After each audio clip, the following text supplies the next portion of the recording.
Claude Christophe, bonsoir. Bonsoir. Vous êtes notre invité ce soir en tant que cofondateur du collectif indépendant et entrepreneur en Suisse. Tout d'abord, ces précisions de Berne qu'on a entendues sur le plan économique, c'est une bonne nouvelle selon vous?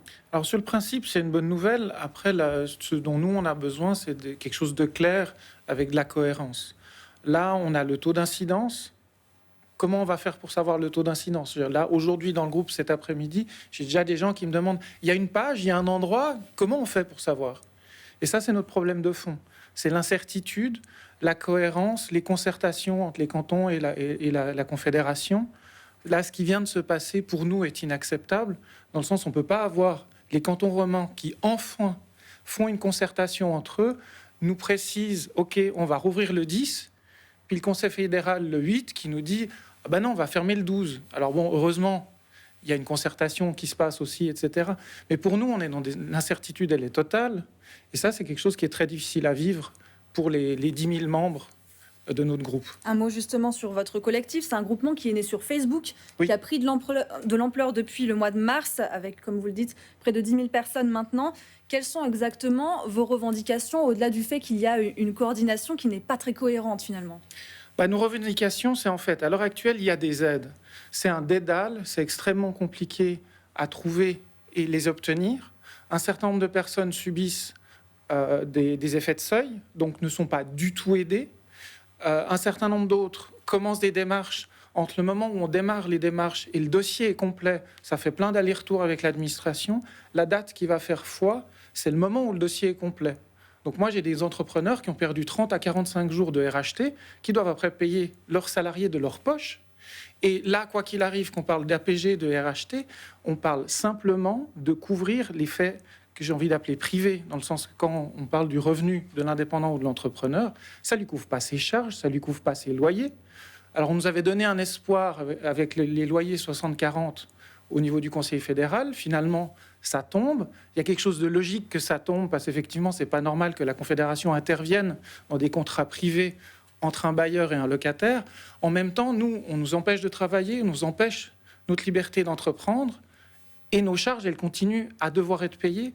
Et là, aujourd'hui, les aides, elles existent en partie, mais elles ne prennent pas du tout compte la problématique des charges fixes. C'est ça que vous souhaitez aujourd'hui, c'est vraiment être soulagé des charges fixes? Oui, parce que c'est ce qui va éviter les faillites qui sont déjà en train de se faire. Moi, j'ai déjà plusieurs exemples.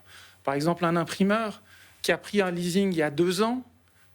Au moment du leasing, même s'il est en SARL, on lui a demandé de signer d'un point de vue individuel. Il va déposer son bilan soit à la fin de l'année, soit en janvier.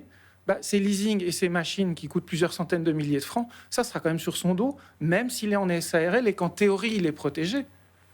Donc du flou, finalement, des conditions d'éligibilité des fois peu claires. Pourtant, on a l'impression qu'au niveau cantonal, en tout cas à Genève, plein de choses sont mises en place pour que ce soit plus facile pour les entrepreneurs. Pourquoi est-ce que ça bloque encore? Parce que les mesures, elles sont simplement trop complexes. Et puis, que pour trouver les informations, il faut vraiment chercher. Là, la valeur ajoutée du groupe, c'est de partager les informations cantonales de Genève, Vaud, Fribourg, Neuchâtel. Il y a une entraide intercantonale comme ça qui s'est créée. Ouais.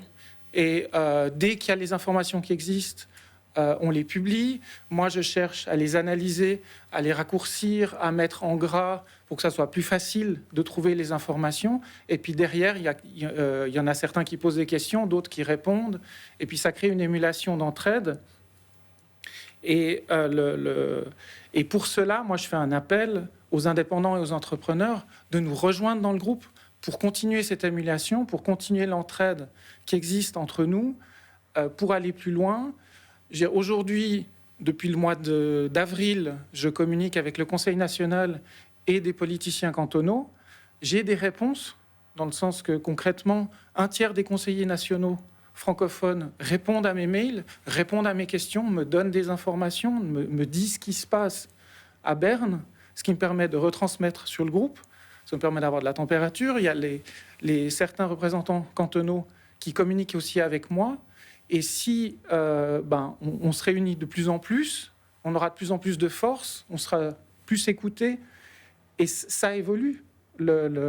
Là, concrètement, on a posé un communiqué de presse qui demandait justement de tenir compte que certains cantons avait fait des efforts et des mesures restrictives et que ce n'était pas juste que tout d'un coup, on referme direct derrière alors qu'on vient de constater que les mesures restrictives, elles ont amené un effet positif. Mais vous êtes donc écouté finalement, en tout cas au niveau national. En partie. Et on vous souhaite de continuer à être écouté. Merci beaucoup, Claude Christophy. Merci.